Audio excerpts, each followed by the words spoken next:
Hey guys, coming at you from the shop today to talk to you about this FJ. We're just now finishing up. We're fixing to put it down the road. It's headed to SEMA. And this thing has turned out to be one of my favorite full body projects we've ever taken on. We'll give you a complete walk around, go through all the details of this thing, and just give you a complete overview of the custom work that went in it, the parts that are in it, and tell you everything about this thing. We started out with a brand new Aqualoo tub that had a 10-inch stretch in it. Well, I understand 10 inches is added right here behind the door with a stretch feature. And it really set out the wheelbase to run these 43-inch tall tires. And just really, I think, is what kind of set the whole tone for a really cool build. So then we found factory hood, welded that thing together, and that covered up the front end of it. The two side pieces right here, these are factory pieces, factory hood, and then the Aqualoo tub. Still got the factory side vents. You'll notice we took the windshield and laid it back about 20 degrees. I never have ever been a big fan of the FJs of how the windshield stood up so straight up and down. So we just cut the bottom of the windshield frame, modified the hinges, and got as much layback as we could. Then we drew everything, laid it all out in CAD, and built a complete new tube chassis for this vehicle.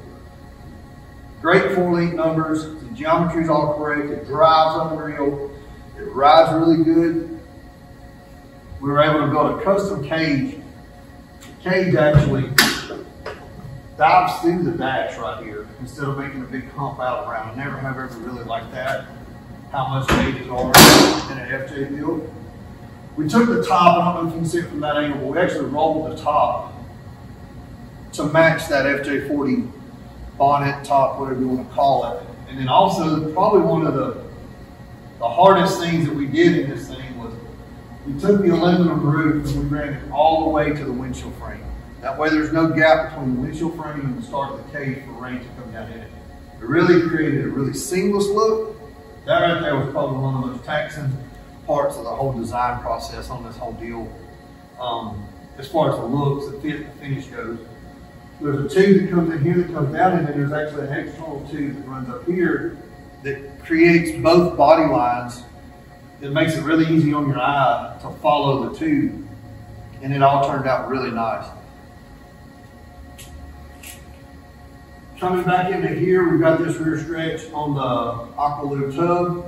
It all just kind of, like I said, it set itself out correctly whenever we did the wheelbase. We did a little bit of initial CAD work with the drawings that Aqualoo provides on their site with the tire size that we wanted to do. We kind of said, hey, that's the one we wanted to go with. But then my favorite feature of all that we probably hand built were these fender flares that we really modeled off of an FJ-40 factory vehicle. We wanted that FJ-40 look. And the factory type fender flares that we built out of 1/8-inch aluminum really just tied this thing all the way together. They're totally one of my favorite parts of the whole thing. Also, we've got custom set of mirrors that just look pretty correct on this thing. The Aqualoo half doors really tied in and made everything fit good. And then just the cage, everything else all balanced out and looks really good. Moving around here to the back, we've got this Aqualoo tailgate. It's really awesome. Drop it down.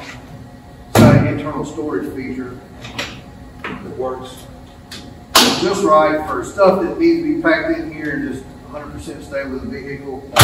These little stainless lanyards really work out nice. And then it just shuts perfect. We Frenched in a tail light, we Frenched in a license plate, and we Frenched in the tail lights for this thing. Just a little bit cleaner look.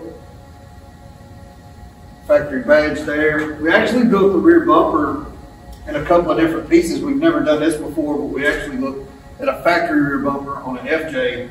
That's kind of the shape and style of that. Like, I love pulling that older factory original stuff off of these builds and trying to make it into something that's heavy and durable and something that you can use and abuse. All thick wall tubing there that you can use in heavy four-wheeling.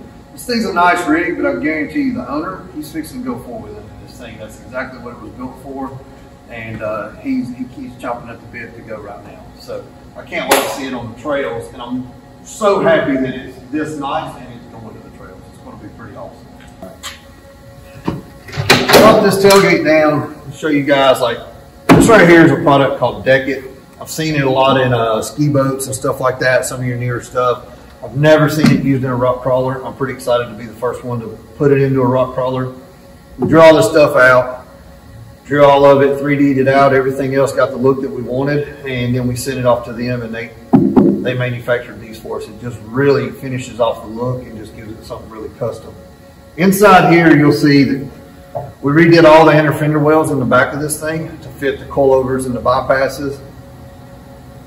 Covered this up here for a really clean look, and then we covered the entire fuel cell with sheet metal just to give it that uber clean look, and I really think it pulled it off pretty dang nice. It's just a neat, tidy, real clean back section to a build.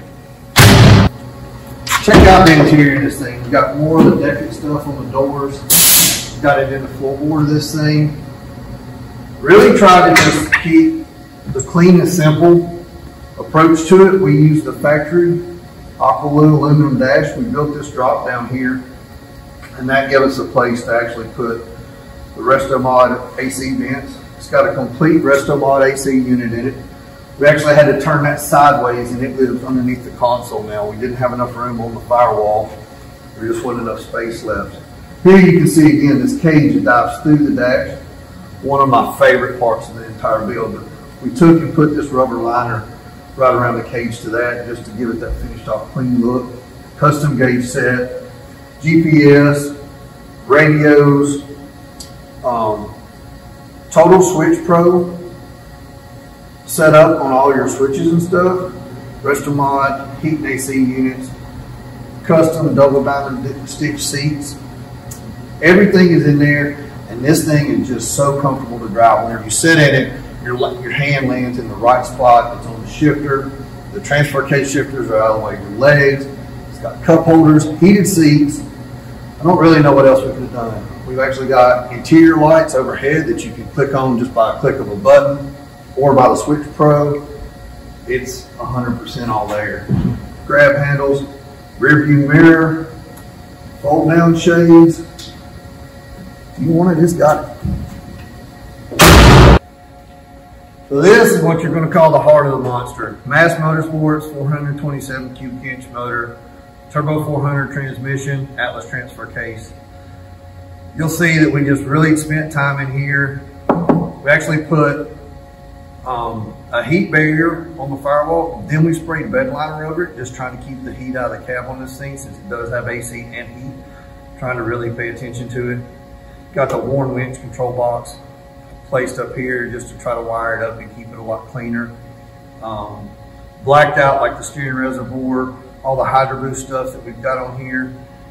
Color matched the radiator just to give it a little bit cleaner look. It just really turned out clean. Mounted these shock reservoirs up here.